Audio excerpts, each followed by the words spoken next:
Mga kaibigan, isang magandang gabi ho sa lahat. No? It's around 10:25 p.m.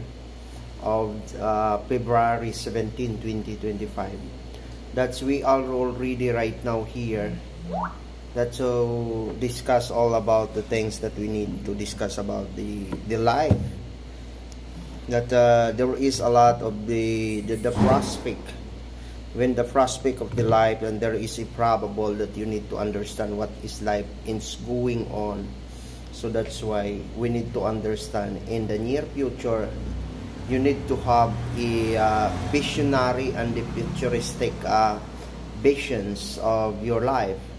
That's we all know that, guys. That's mga kaibigan, when the bird was born inside of the cage, no, it's already when they are going to outside, the flying is the sick.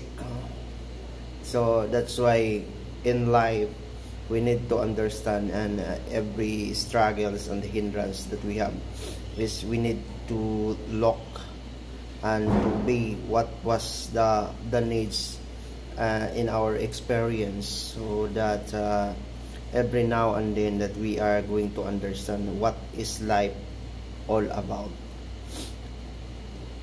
So we need to discuss that in the highly civilizations of the humanity and the earth, so there is a lot of problems, and the mind of everybody, the people around us, is become an evilous, no, it becomes an evil, the man killing human killing human and everything.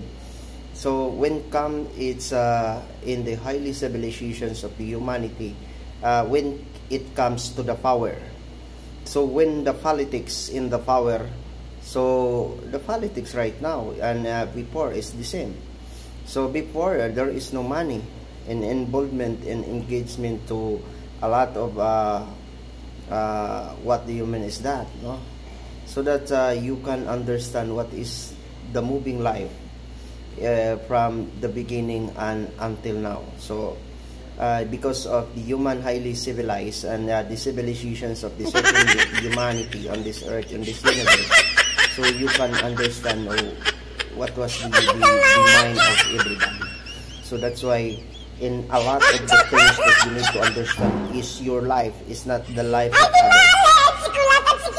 So kailangan lang po natin